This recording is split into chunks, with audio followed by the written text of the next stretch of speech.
Hello Year 4. So we're continuing with our treasure map and we're at the stage now where we're going to be adding more colour detail to our pencil drawing. Here's the deal, you've got to keep your water and your palette mixed. Don't use your paint straight from the block. You want to do some mixing in the lid. I'm going to show you what I mean. So first things first, I'm going to add some water to the lid. So I need to make my watercolours less pigmented. So the way I do that is I take, for example, I'm going to start with some brown and I'm going to mix it here. Like you can see, it makes a watery brown. You don't really want it any more pigmented than this, okay? Because we still want to be able to see our pencil lines through the paint, because our final step, eventually, when this is dry, is to outline in pen. So keep this watery.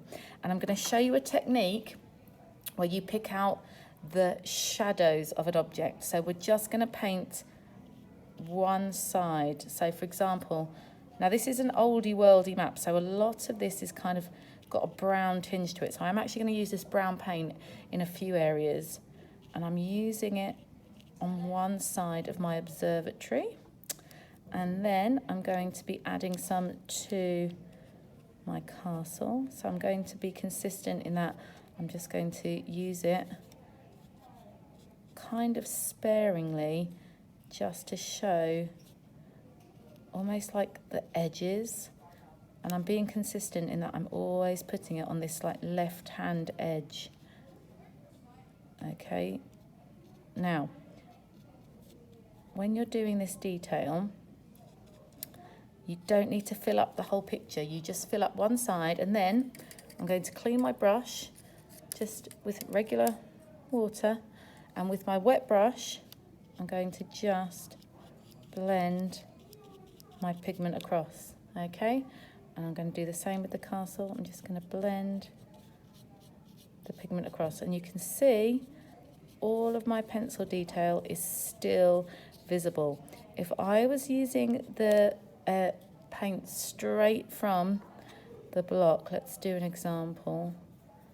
Let's make the paint really thick and put it onto my temple. Can you see I've ended up masking the entire thing? I can't see any of my detail anymore. So before it dries, I'm going to use a tissue. I'm just going to clean that off.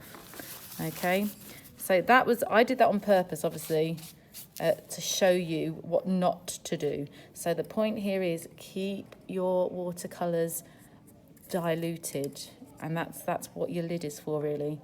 So let's just put in some lines back in to my pyramid here. Now I think I'm going to leave that to dry, and I will recapture some of that lost detail when I'm finished. I'm going to recapture it with a pen. So a lot of this is brown. I know you're probably thinking, oh my gosh, why so much brown? It's just the style of an old-fashioned map. A lot of the details on it are kind of rustic, earthy colours, like brown. Okay, let's see. Oh, and my ship's going to have some brown on it as well. Okay, and my mast. Let's see, any other areas of brown that I'm going to do. I think I'm going to do these hills, and I'm going to do the same technique actually with the hills. I'm just going to put the brown on the left-hand side, and it just automatically gives it a three-dimensional effect. Now, there we go. I think I'll do these hills here as well. And then just with my water, I'm going to blend it across. Okay.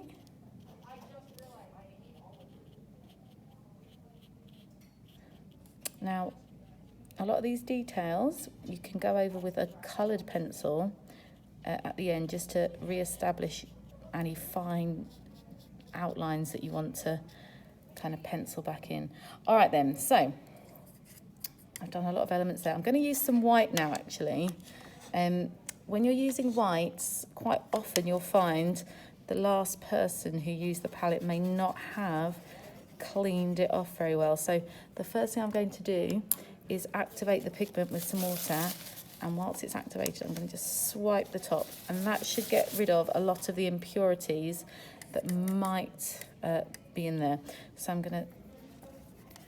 going to do something that I said not to do. I'm going to use my white straight from the colour block here, because white is very, very hard to see anyway. So if it's not pigmented, you won't lose, because it's not so pigmented, you won't lose the pencil detail. So you can see my little pagoda there. Even though I've used the white straight from the palette, I actually can still see my pencil lines. And I'm going to do the same with the sails on the boat here. So there's some boat sails there. Okay. Let's see. I'm going to put my flag in here. Let's see, let's put in the windmill. Okay. Right, now I'm going to add a few little green areas to my map. And the way I'm going to do that is very similar to the brown technique. I'm going to put some water into my lid. Plenty of water. So I made like a little puddle.